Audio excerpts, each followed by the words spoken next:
Warning. The subject of this film you are about to watch reveals a crucial secret of your life.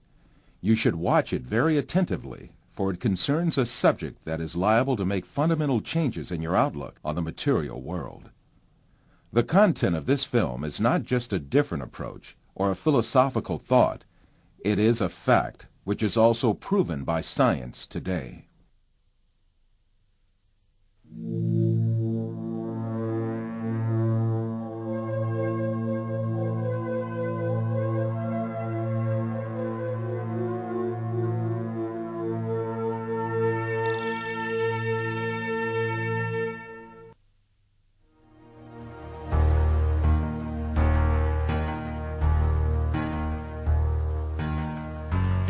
Man is conditioned right from the beginning of his life that the world he lives in has an absolute material reality.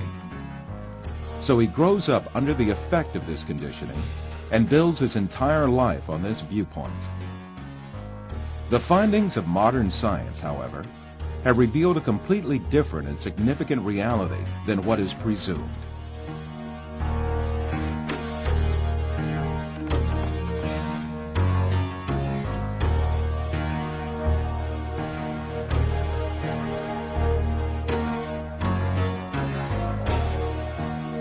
All the information that we have about the external world is conveyed to us by our five senses.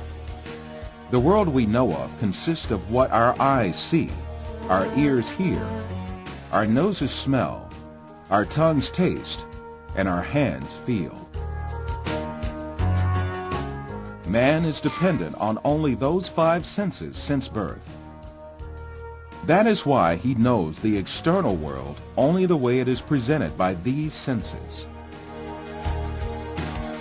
Yet, scientific research carried out on our senses has revealed very different facts about what we call external world. And these facts have brought to light a very important secret about matter which makes up the external world.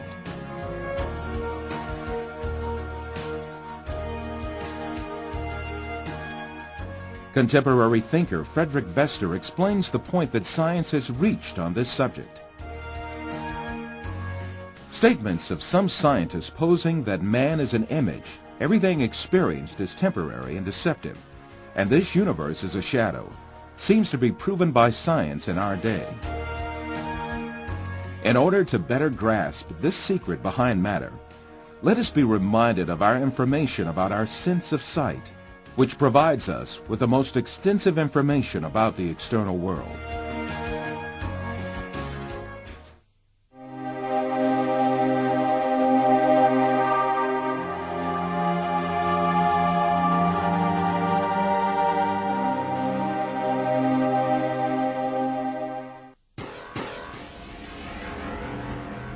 The act of seeing is realized progressively. At the instance of seeing, light clusters called photons travel from the object to the eye and pass through the eye lens, where they are refracted and focus on the retina at the back of the eye.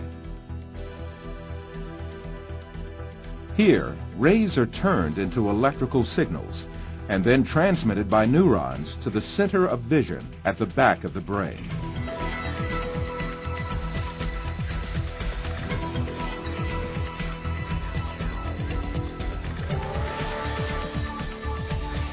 The act of seeing actually takes place in this center in the brain.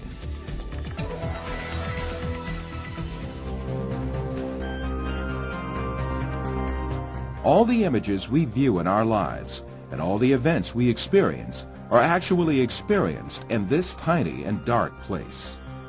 Both the film you are now watching and the boundless landscape you see when you gaze at the horizon actually fit into this place of a few cubic centimeters.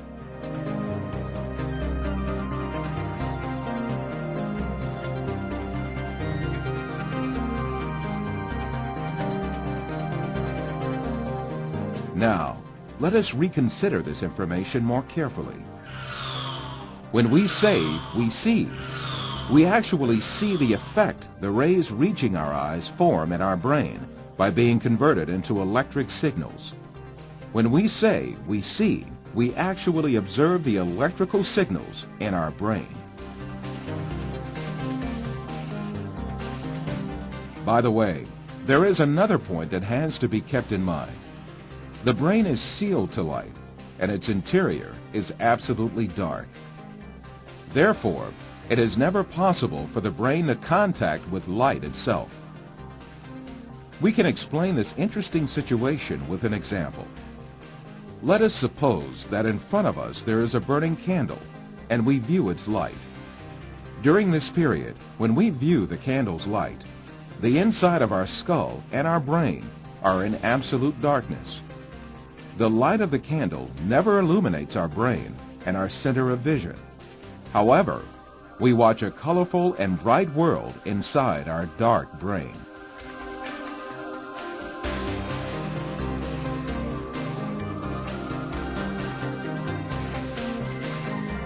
The same situation applies to all our other senses. Sound, touch, taste, and smell are all perceived in the brain as electrical signals.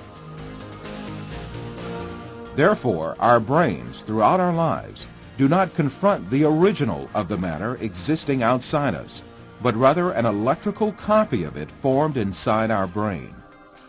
It is at this point that we are misled by assuming these copies are instances of real matter outside us.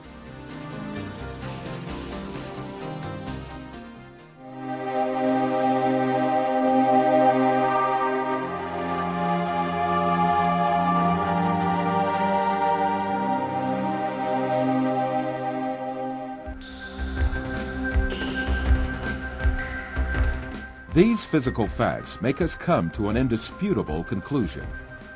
Everything we see, touch, hear, and perceive is matter. The world, or the universe, is only electrical signals in our brain.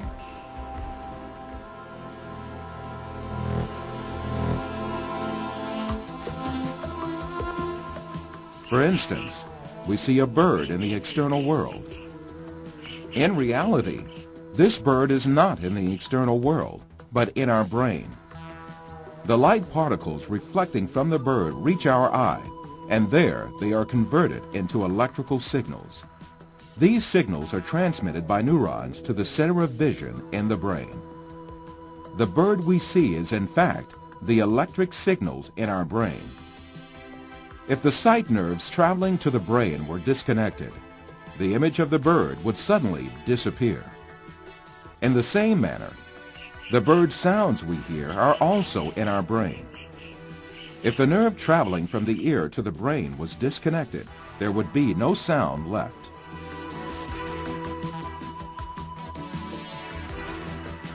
Put simply, the bird, the shape of which we see, and the sound of which we hear, is nothing but the brain's interpretation of electrical signals.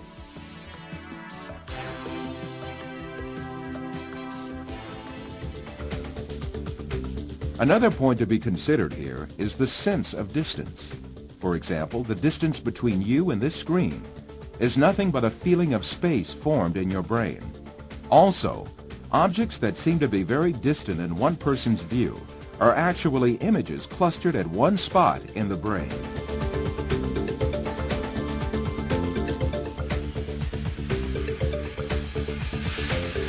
For instance, someone who watches the stars in the sky assumes that they are millions of light years away from him.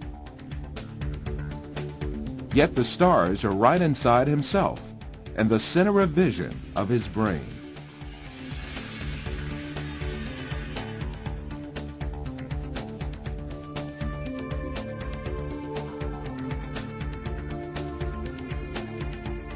While you watch this film, you are in truth not inside the room you assume yourself to be in. On the contrary, the room is inside you. Your seeing your body makes you think that you are inside of it. However, you must remember that your body too is an image formed inside your brain. So far, we have been speaking repeatedly of an external world and a world of perceptions formed in our brain, the latter of which is what we see. However, Since we can never actually reach the external world, how can we be sure that such a world really exists? Definitely we cannot. The only reality we cope with is the world of perceptions we live within our minds.